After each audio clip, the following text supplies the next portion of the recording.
Hello everybody, welcome to my video tutorial series about Maltego Chlorine Community Edition tool. This is Silent Null, and in this video I am going to show you which are the main transforms that are related to Netblocks. Let's start by defining Netblocks. Netblocks is a group of IP addresses that belongs to an autonomous systems. So let's try by drag and drop NetBlock. By default, this is the value that it's filled within this field in the IP range. Let's change it. So we're going to type 104 216 0 104 223 255. So the property is the IP range. This is a group of IPs that belongs to my Netblocks. So let's imagine that we are working on an analysis about this group of IPs, and we would like to know more info about it. So what does Maltego offers about these Netblocks? So let's examine the different transforms.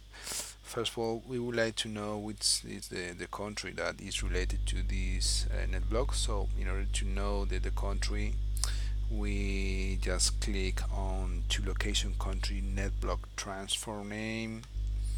Here we go, and in this case, Maltego shows that this group of IPs is located in United States. So okay, we have the first input. The second one is okay. I know this is located in the United States, but I need more info about location. So in order to get more info about location, we could use to location network.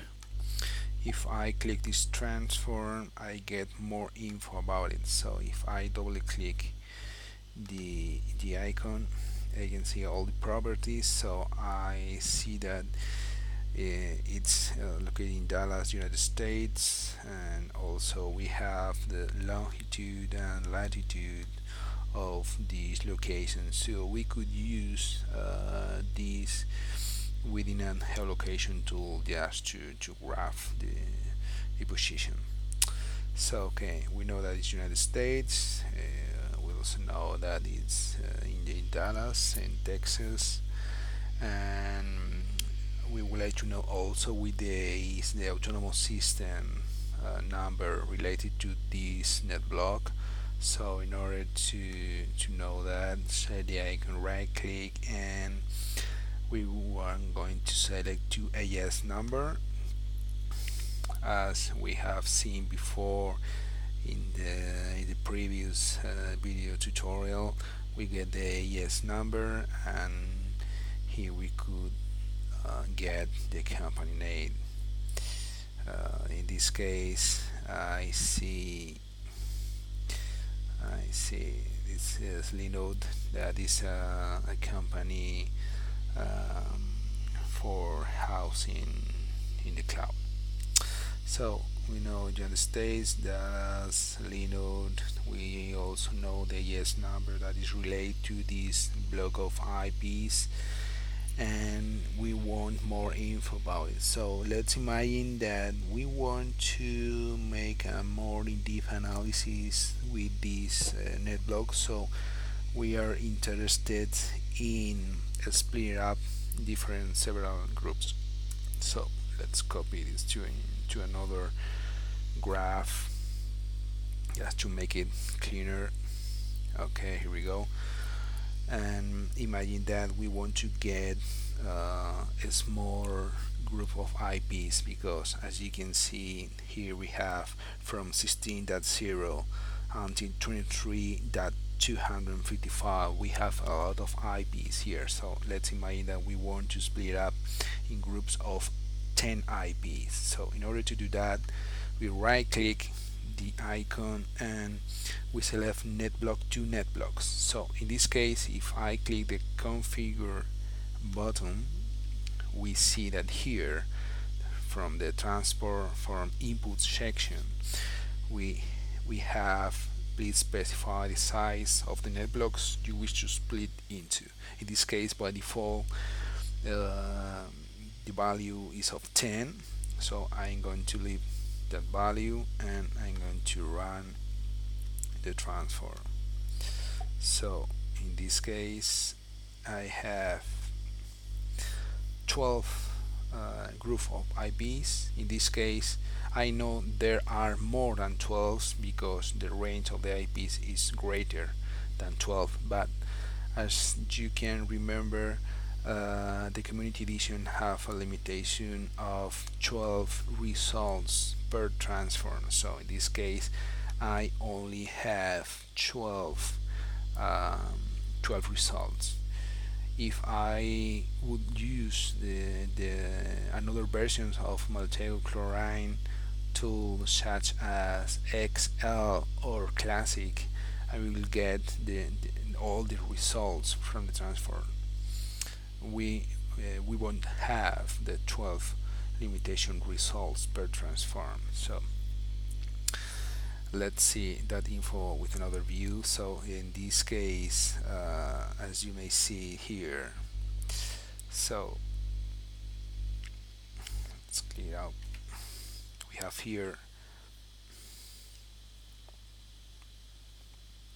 from 10, 20, 30, 40, 50, 60, 70, 80, 90, 100, 110, 120. So we have 12 results because of the limitation of the community edition, but we have split it into a group of 10 IPs. So this could be useful if, for example, I would like to employ different transform from this group of IPs that is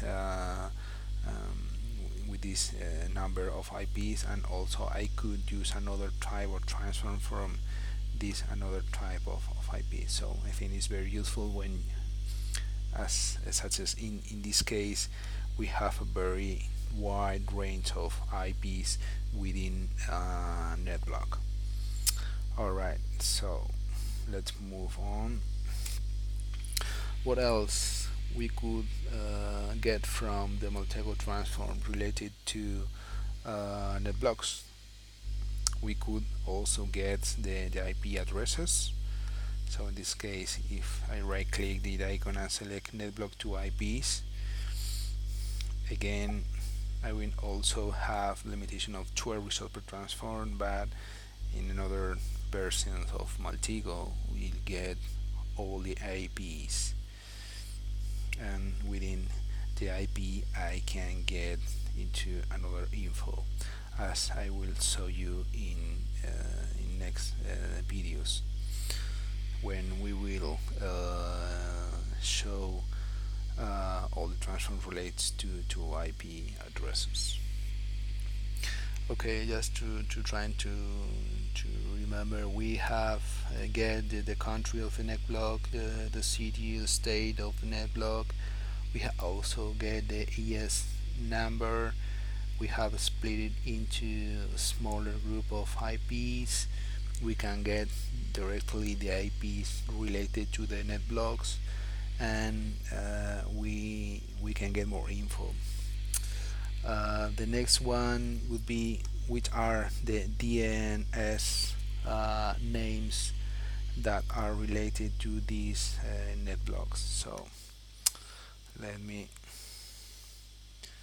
clean the graph. Alright, I have my NetBlock and I want to know which DNS names are related to these NetBlocks. So in this case, I select two DNS names in NetBlocks. I click it and I can see all the DNS names that are related to it. Let me show you within the entity list. So all of these are DNS names related to this NetBlock. Of course, a lot of linode.com, because as we have seen before, the AS number is from a linode. Let's go back to the main menu, and let's try the file transform. There is the last transform is in charge of try to gain to get the entities names that are within the who is info about this NetBlock. So in order to do that, as I can and read in the Maltego documentation, they could use Alchemy and OpenClays. Alchemy is an IBM company, and I think that OpenClays is Thomson Reuters, but both tools are very focused on advanced text analysis. So in order to parse all the text, they have different functionalities to get the entities, the name of the entities from the text. So in order to do that, we could get emails, we could get locations, we could get person names, whatever. So right click, we select two entities, notice name entity recognition. They could use Alchemy and OpenClays via whois. So let's fire up, and we give these two email accounts, support linode.com, abuse at linode.com, and this location here. So we could use that information just to parse all the info from the whois part, and just to try to extract entity names automatically from that info. So I think that that's all from my side. Thank you very much for watching my video, and please subscribe to my channel within YouTube. My name is Silent Null, and if you want to send me a comment or wherever, please do it, and I will try to answer as soon as possible. Thank you very much for watching. Bye bye.